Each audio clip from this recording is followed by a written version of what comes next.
And welcome to NTD News Today. Here are today's top stories. President Trump marks an important foreign policy feat, the inaugural meeting of the Board of Peace. He also has more on rebuilding Gaza and talks with Iran. British police have arrested Andrew Mountbatten-Windsor on suspicion of misconduct in public office over his ties to Jeffrey Epstein. His brother, King Charles III, says the law must take its course. A federal judge in California throws out an immigration board ruling backing the Trump administration's expanded mandatory detention policy. And the court finds former South Korean President Yoon Suk-yeol guilty on charges of orchestrating an insurrection, sentencing him to life in prison.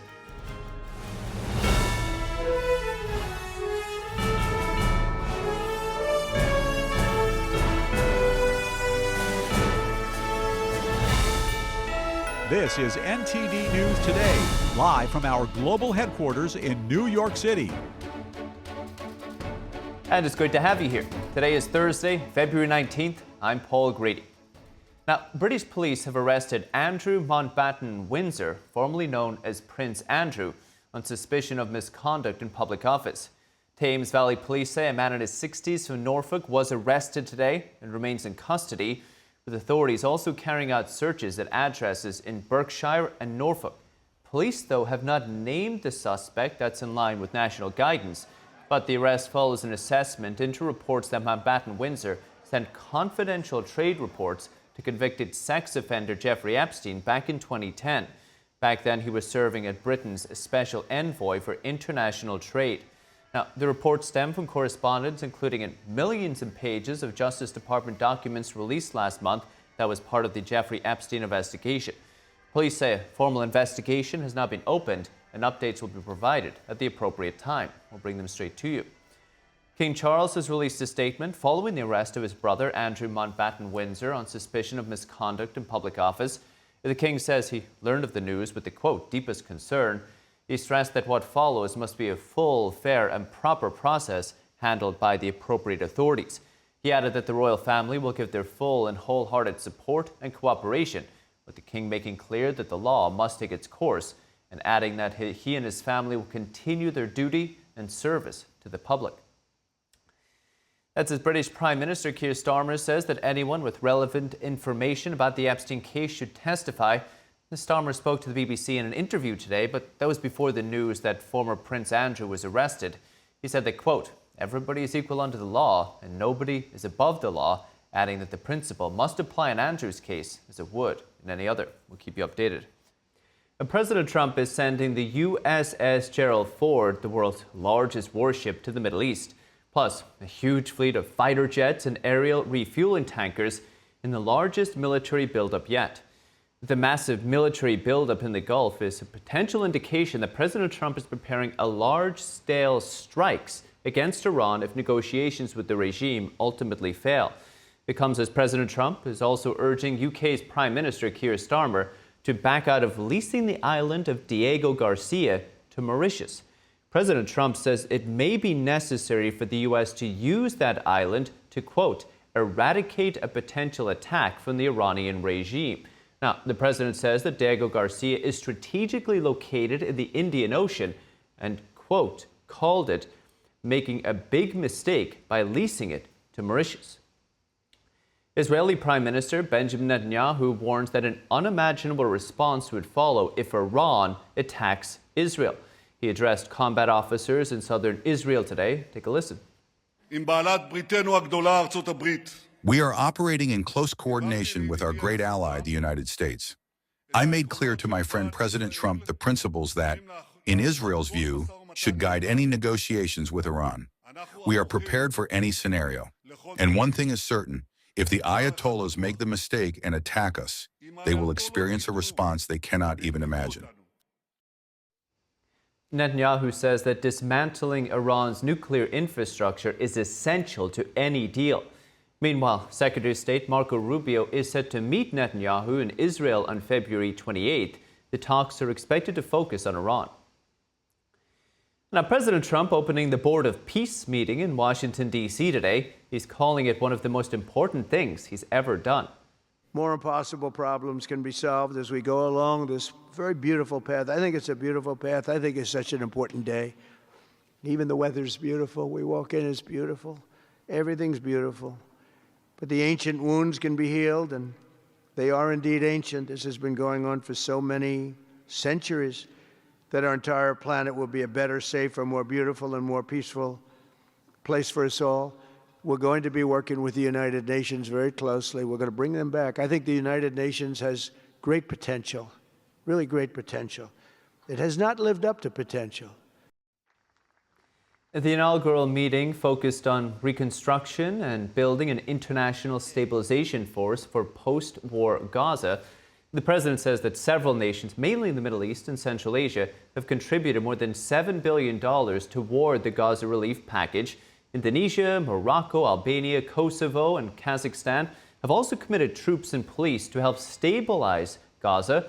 The president says the U.S. would contribute $10 billion to the Board of Peace. He warns that the Hamas terrorist group will be harshly met if it doesn't give up weapons. On Iran, the president says we can expect an outcome soon. So now we may have to take it a step further, or we may not. Maybe we're going to make a deal. You're going to be finding out over the next probably 10 days. And we do have some work to do with Iran. They can't have a nuclear weapon. It's very simple. You can't have peace in the Middle East if they have a nuclear weapon. And they can't have a nuclear weapon. And they've been told that very strongly. The president is calling on Iran to join the U.S. on a path of peace. He warns that bad things will happen if Iran doesn't make a deal. And today's Board of Peace meeting drew delegates from more than 40 member states, but some major U.S. allies like UK, France, Canada have chosen not yet to accept the invitation to the Board of Peace. The president adding that Norway will be hosting a Board of Peace event at a later date. We'll keep you updated. Now with us now is Josh Haston, Middle East correspondent at the Jewish News Syndicate. Josh, good afternoon. Great to see you. Thanks so much for coming on. We saw the president and his team laying out pretty ambitious plans for rebuilding Gaza, luxury condos, data centers, industrial zones. His team, though, admitted that the development will only begin when safety can be ensured. What is the path to making that happen? So the first thing is that Hamas must go. And I think the president made that very clear, as did Israel's foreign minister who's there at the Board of Peace. And at this point, we're talking about this international stabilization force, and a lot of questions there. Will that force be put into place immediately? Will that happen soon? Or will that happen once Hamas is gone? And that's not exactly clear at this point. Curious to know if that force will actually come in and perhaps themselves try to fight against Hamas and get rid of what remains of Hamas. Hamas also having thousands and thousands of weapons, and those must go as well. Until that happens, as the president made clear, we cannot have peace. Hamas must go. Is there a formal mechanism in place, for example, for them to give up their weapons, Josh? At this juncture, I don't believe so. I mean, right now they're talking about it again. Today was the first meeting of this Board of Peace. Again, I saw countries pledge that they're going to send troops to that international stabilization force. But I know the president said that he believes that Hamas at this point, they want to live. They don't want to die for their cause. And unfortunately, we've seen Hamas for 20, 30 years, if not more. We've seen them prepared to die for their cause. Let's not forget, even before October the 7th, all these suicide bombings which plagued Israel back in the 90s and early 2000s. We know Hamas is unfortunately willing to die for their cause, fighting behind children. How many times have they done that? So at this point, they're determined to hold on to their weapons, and they openly say they're not willing to give up their weapons. So we'll have to see how that plays out in opposition to what President Trump wants. Well, how do you square this circle then, Josh? A few weeks ago, Hamas said it's now fully prepared to hand over the reins to this new, they're calling it technocratic government arranged by the Trump administration. They said they'll hand it over once that government arrives and these technocrats arrive in Gaza. What is holding up their arrival? You have to take everything Hamas says with a grain of salt. Let's remember they are a terrorist organization. They've murdered thousands and thousands of people, not only Israelis, Americans, and citizens of the world. So you have to take what they say with a grain of salt. They may agree to something today and then go back on their word. Even with the hostage negotiations, you saw Hamas saying they'd be willing to do X, Y, and Z and then backing down from that.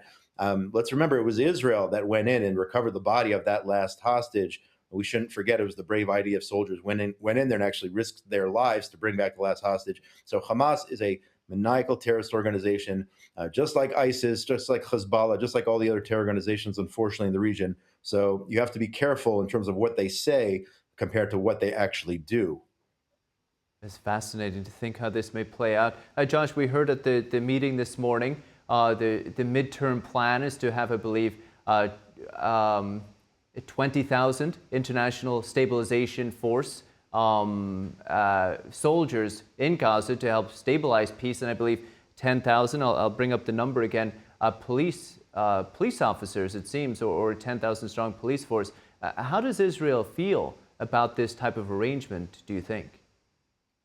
So Israel has always opposed international forces, counting on international forces for our security. We know that it is best if Israel, the IDF, maintains control of these areas and enforces security from our perspective, from the perspective of our soldiers. And our soldiers have been bravely fighting in Gaza and on 6 other different fronts over the last 2 years. So I think that's really unclear at this point how that force, international stabilization force, is going to operate, hand in hand with the IDF. What happens if you mentioned the policemen, what if some of those policemen, as they did back in 2002 under the PA, what if they turn their guns against the Israeli soldiers, God forbid? What's going to happen in that situation? So I think there are a lot of moving parts here. It's still unclear exactly how this is going to work, what the Board of Peace is going to do, what that stabilization force is going to accomplish. So a lot of moving parts, but there's, at the end of the day, we have to admit the president of the United States, President Trump, is the best friend Israel has ever had. There's no doubt about that. And he's very optimistic. He wants to make peace. You can see he doesn't want conflict. He gave Iran another notice today, another 10 days perhaps before the U.S. might decide to strike. He's trying to avoid that. But if necessary, we've seen the United States before, alongside Israel, attack Iran and elsewhere when necessary. I just want to make a note that the American general who is the commander of the International Stabilization Force, he today said that the midterm plan is to have 12,000 police and 20,000 international stable force soldiers in Gaza, just to follow up on what I had said. So, Josh, we saw that there was a representative from Israel at the meeting today who signed this memorandum of understanding. We saw Benjamin Netanyahu was in the United States recently. So how do you see this playing out politically and actually on the ground? Of course, Israel has as much of a stake in this as anyone. Yeah, absolutely. And we are actually entering an election cycle here in Israel. The elections must be held per the law by October. So you have the prime minister right now. He is the front runner in the polls. You have former Prime Minister Naftali Bennett right now his party polling in second place. So whether you like it or not, that's the way of the world right now. Things are political, and whether Israel takes certain actions could be based with politics in the back of everyone's mind. So again, it is an election season. Elections could, if the prime minister calls elections now, those could happen in another 90 days.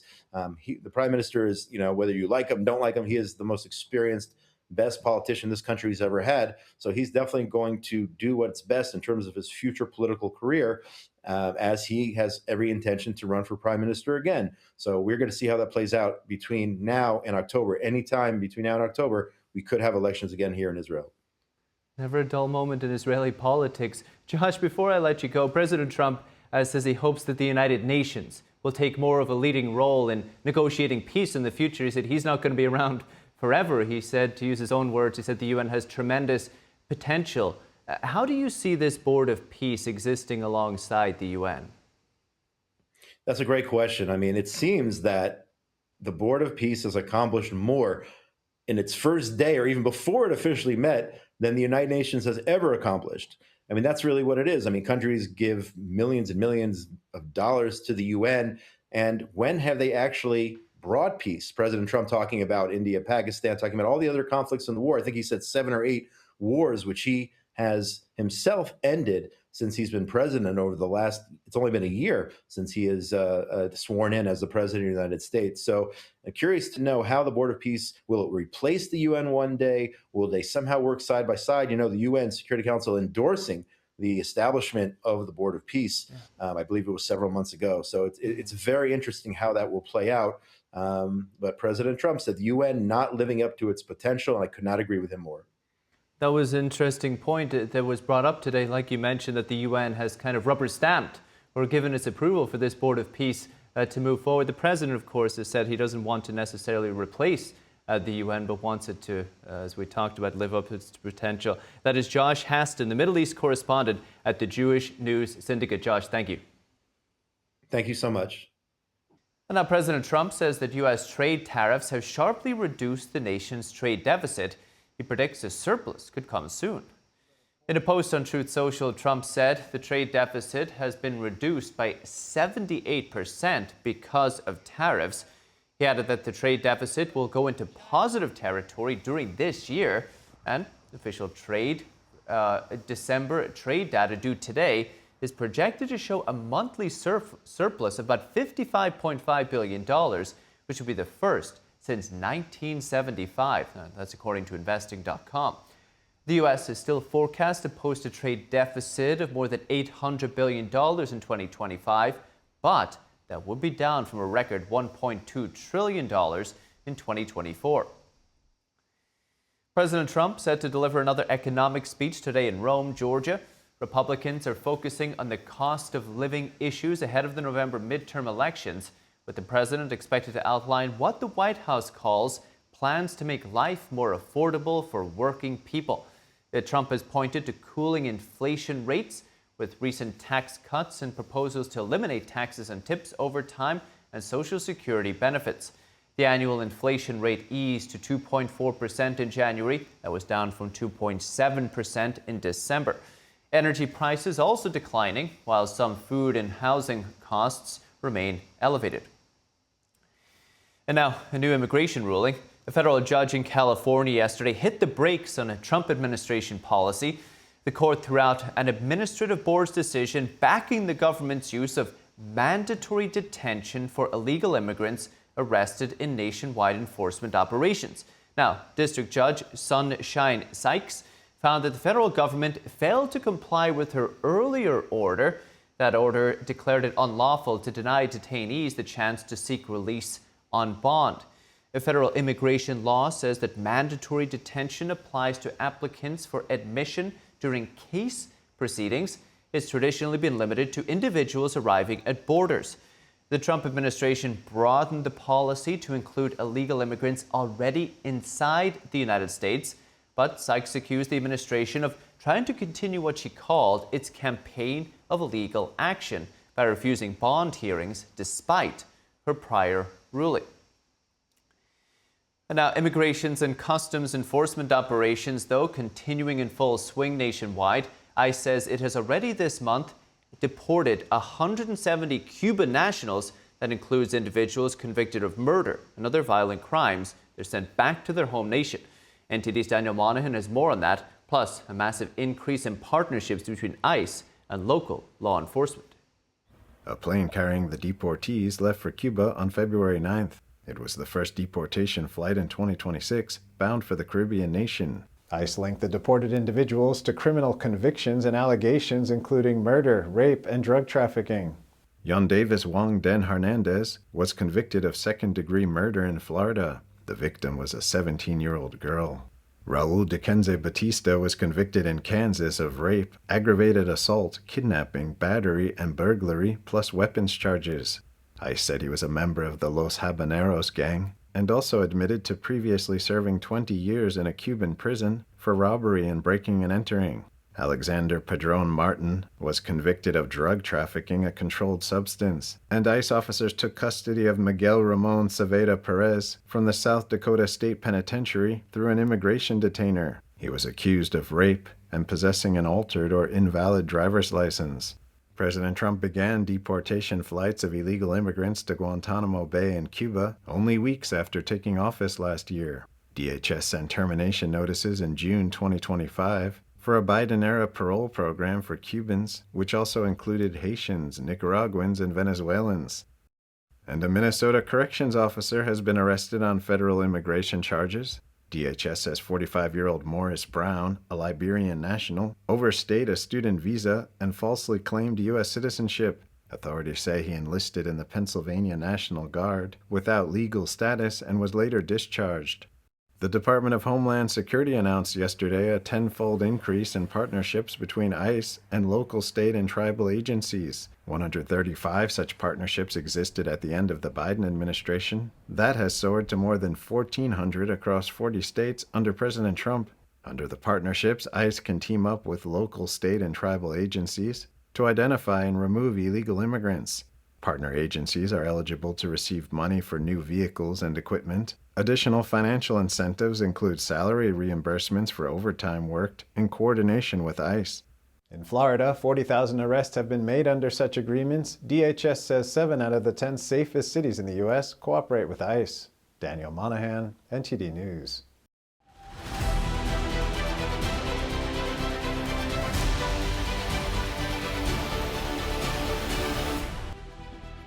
I'm Paul Graney. This is World Watch. A South Korean court has sentenced former President Yoon Suk-yeol to life imprisonment for insurrection and abuse of authority. The court found Yoon guilty in connection with his failed attempt to impose martial law in December 2024. Prosecutors had sought the death penalty, though South Korea has not carried out an execution since 1997. Judges ruled that Yoon conspired with former Defense Minister Kim Yong-hun to deploy armed troops to the National Assembly in an effort to halt parliamentary activities. Yoon denied the charges. At the time, he said he was acting to protect the Constitution, arguing the opposition-controlled parliament was sympathetic to communists and North Korea. He has also told the court it was within presidential powers to declare a state of emergency, with Yoon's lawyers saying they are considering an appeal. 법률과 양심에 따른 판결이 Given the reality we are witnessing today, where the criminal procedure in the Republic of Korea fails to produce rulings based on law and conscience, and where the rule of law is collapsing, I cannot help but feel deeply skeptical about whether we should proceed with an appeal or even continue participating in this criminal process at all. And Poland says it can now quickly place landmines along its eastern border, that's if needed. Prime Minister Donald Tusk saying the country could deploy anti-personnel mines within 48 hours if a threat appears. His comments come as Poland officially withdraws from the Ottawa Convention as the international treaty that bans the production and use of these types of mines. Several of Russia's European neighbors, with the exception of Norway, are also moving to leave the treaty, with Poland beginning the withdrawal process last August. The 6-month period ends on February 20th, 2026, when the exit from the treaty becomes official, things heating up in Europe.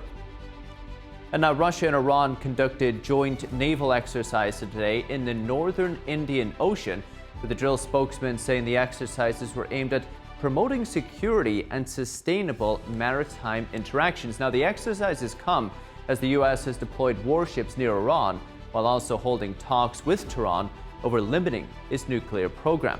Russia's Kremlin said it's seeing what it called an unprecedented escalation of tensions around Iran as the U.S. moves military assets into the Middle East. Moscow urged Tehran and other parties to exercise prudence and restraint, with Russia and Iran having a strategic partnership treaty, though it doesn't include a mutual defense clause. And the UK government today condemning the Iranian regime for sentencing a British couple to 10 years in jail for espionage. They were arrested in Iran last January during a global motorcycle journey. Here's the latest. A 10-year sentence for spying given to a British couple in Iran has been condemned by the UK's foreign minister as totally unjustifiable. Well, we are in, and now we are saying goodbye to the bike. Craig and Lindsay Foreman were arrested and charged with espionage early last year while travelling through Iran on a global motorcycle journey. Iran accused them of gathering information in several parts of the country. In a statement, Foreign Minister Yvette Cooper said the UK government would continue to press for their release. Lindsay Foreman has been held in the women's section of Tehran's notorious Evin prison, while her husband Craig has been held in its political wing. Lindsay's son, Joe Bennett, said in a statement the couple had appeared at a 3-hour trial in October. in which they were not allowed to present a defense. He said the family had seen no evidence to support the charges. The Iranian embassy in London did not immediately respond to a request for comment on the sentencing. Iran's Revolutionary Guards have in recent years detained foreign and dual nationals, typically on espionage or national security charges. Human rights organizations say the authority used such arrests as leverage in disputes with other countries, an accusation rejected by Tehran. And now Bill Gates will not deliver a keynote address at the AI summit in Delhi. The cancellation comes amid controversies over his ties to Jeffrey Epstein. Here's more. Bill Gates pulled out of India's AI Impact Summit on Thursday, hours before he was scheduled to deliver a keynote address. That adds to a difficult opening for a summit billed as the first major AI forum in the global south. Organisational lapses, a robot row, and complaints of traffic chaos have marred the flagship event. And it suffered another high-profile absence after Nvidia said earlier this week that CEO Jensen Huang would not be attending. The Gates cancellation comes after the US Department of Justice released emails last month, including communication between the late financier and convicted sex offender Jeffrey Epstein and the Gates Foundation's staff. Gates Foundation India said in a post on X that the decision was to ensure the focus remains on the AI Summit's key priorities. The documents indicate Gates and Epstein met repeatedly after Epstein's prison term to discuss expanding Gates's philanthropic efforts. Gates has said the relationship was confined to philanthropy-related discussions and that it was a mistake for him to meet with Epstein. Just days ago, the foundation had dismissed rumours of his absence and insisted he was on track to attend. Nevertheless, the six-day event has notched more than $200 billion in investment pledges for AI infrastructure in India, as New Delhi seeks to position itself as a leading voice in worldwide AI governance. And Meta CEO Mark Zuckerberg testified yesterday in a landmark Los Angeles trial in which social media platforms are accused of using addictive features that harm children. NTD's Christina Corona was inside the courtroom and has the latest on what the jurors heard. We're here outside the U.S. courthouse where Meta CEO Mark Zuckerberg is testifying in a major social media addiction lawsuit. The plaintiff's attorney, Mark Lanier, pressed Zuckerberg on Meta's focus on getting young users onto social media.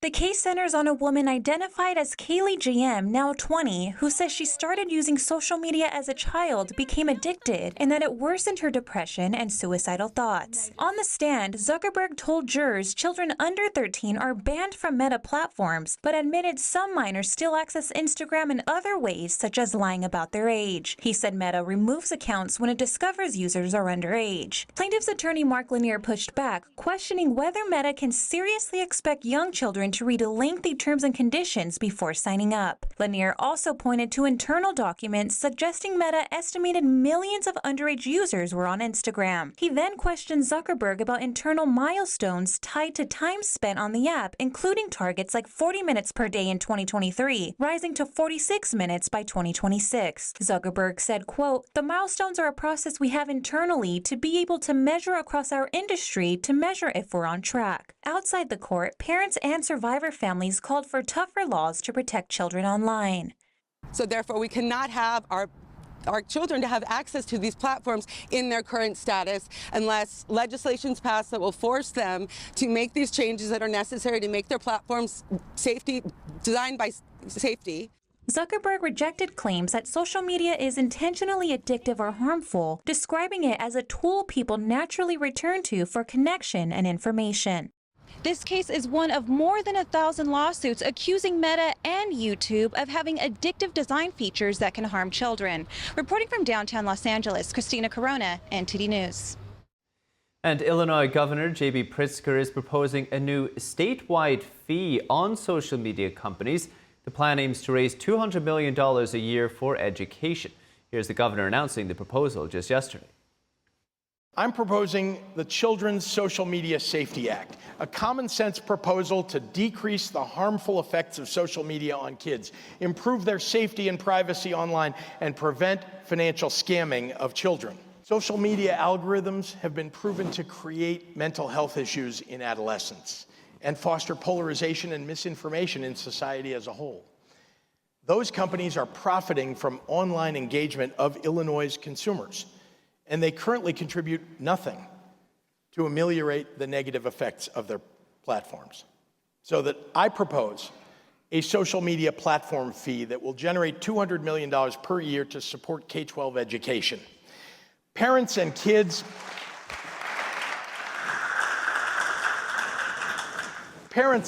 deserve to have better funded schools. And if social media giants are going to feed off of Illinois families, they ought to support Illinois families.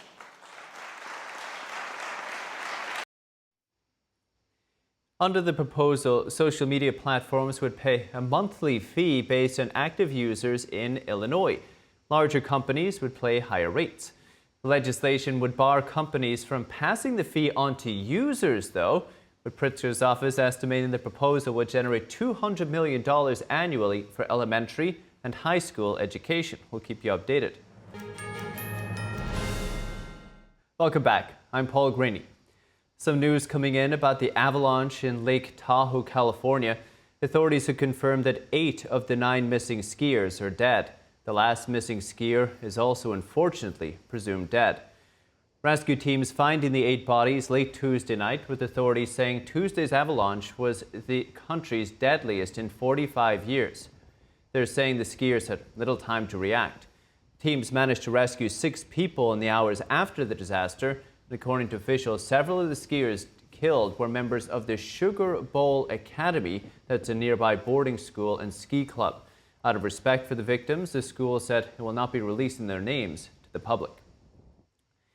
Another search for Nancy Guthrie continues with thousands of leads and hundreds of investigators, yet authorities still haven't found the 84-year-old grandmother. Pima County Sheriff Chris Nano says they're not giving up, though. Arlene Richards has more. Someone out there saw something, heard something. We need that person to call us.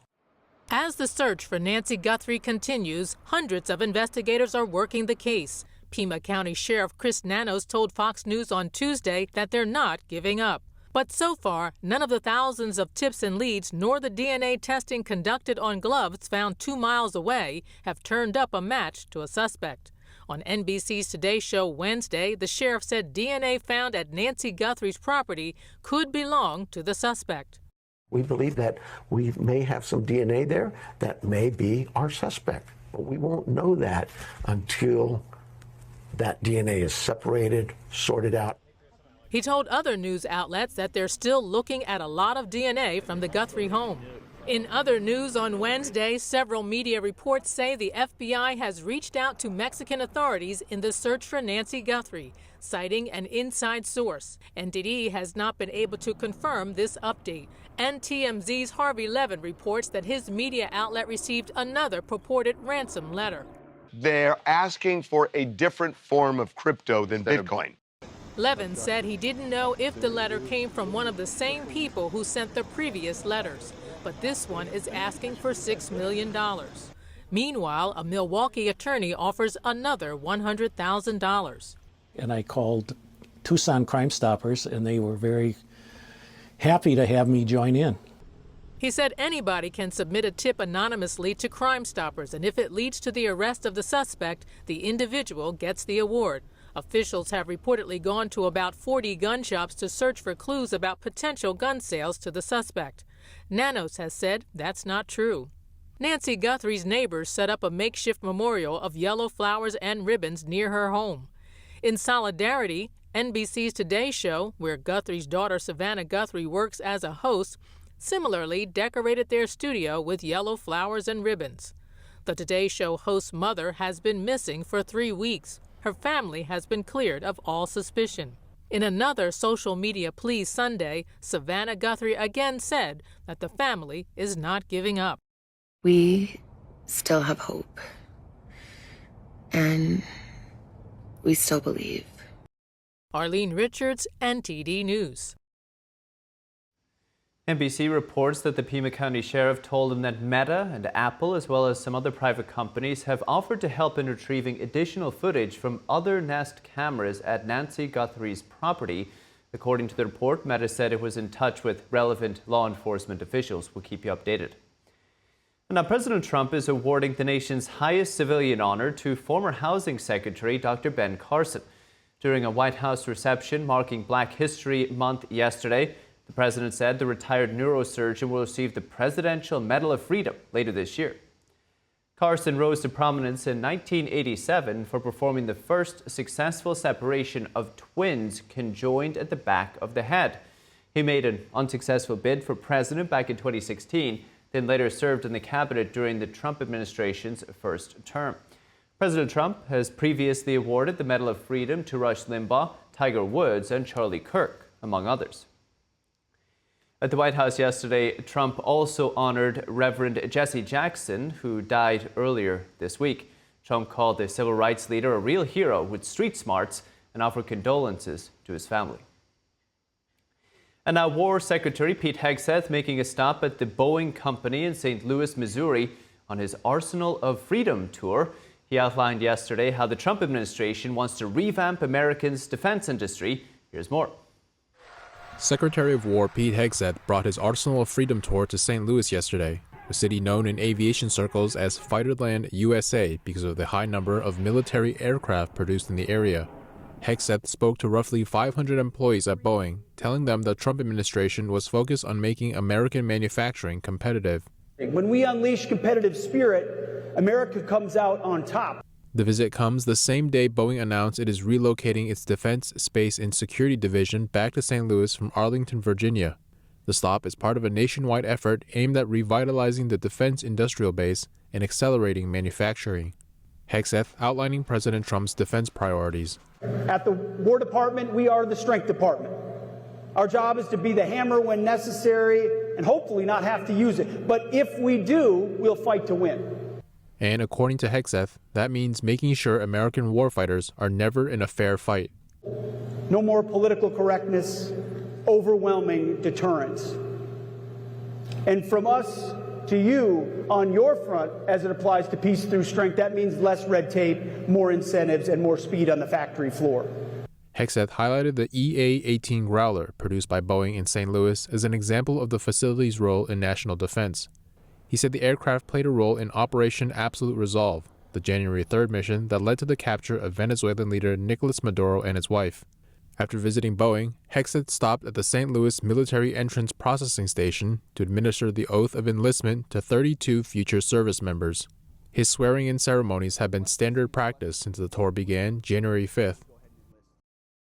And yesterday's events at the Milano Cortina Winter Olympics saw the U.S. add another gold to its medal count. American skier Michaela Schifrin took home the gold in the women's slalom, posting a combined time of just over 1 minute and 39 seconds. This is the 30-year-old's fourth Olympic medal of her career, making her the only American in alpine skiing history to hold 3 Olympic gold medals. And in cross-country skiing, Americans Gus Schumacher and Ben Ogden took home the silver medal, earning Team USA's first ever Olympic medal in the men's team sprint. They finished behind Norway's competitors, earning their 5th gold medal at this year's Games and the 10th gold medal overall, with American Jake Cantor securing the bronze at the snowboard slopestyle, earning his 4th Olympic medal of his career. Congratulations. Well done. Now, with the Winter Olympics underway in Italy, Chinese-American figure skater Alysa has been in the spotlight, so to say, for being surveyed by Chinese spies before the 2022 Beijing Games, then retiring at the age of 16 after her Olympic debut, and now making a stunning comeback for gold. Alyssa's father, Arthur Leo, who is in Italy to cheer for her, joined NTD's Tiffany Meyer to share what truly makes an Olympian. What was it like watching your daughter live at the Olympics? It is an amazing experience. As a parent, it's just, I'm so happy just to see her skate so well on the Olympic ice, and everybody's so thrilled. She's had quite a comeback story, if you will, because at the young age of 16, she said she was going to retire. What was your reaction at that time? Well, I was a little bit sad when she let me know that she was retiring. She actually decided to retire like a year and a half before the 2020 Olympic Games, and she really didn't want to skate anymore. And for that 1.5 years, she was in agony. She didn't want to be at the ice rink. And as a parent, it was extremely sad for me to see her in that mental status. This comeback for her is all on her own terms. She decided which coaches to go to, what music to skate to, and when to practice, when to train, when not to train, what to eat, what to drink, when to drive herself to the ice rink. She's very driven. She's actually very competitive, but medals, placement in competitions don't really matter to her that much. You know, I mean, her focus was to do two main good programs in the competitions, the short program and the free skate. She just wants to do two great programs that she's happy with. Justice Department and FBI said that China actually sent individuals to track and target you and your family, including her, ahead of the Olympics. Talk to us about what was Beijing's motivation? Were you afraid for her? Well, because of my background, because I was wanted by the Chinese government back in 1989, and after I came to America, I also continued to organize protests in front of the Chinese consulate in San Francisco. The Chinese government has never let me go. They sent spies to the U.S. The spy actually became friends with me. I befriended him. I helped him a lot, you know, in settling down in the San Francisco Bay Area. And I treated him as my friend. And many years later, he confessed that he was actually a spy for the Chinese government on me. Now, as always, if you have any feedback in the show, maybe you have a tip for us, send us an email, news.today@ntd.com. We'd love to hear from you. I'm Paul Graney. Thanks for watching.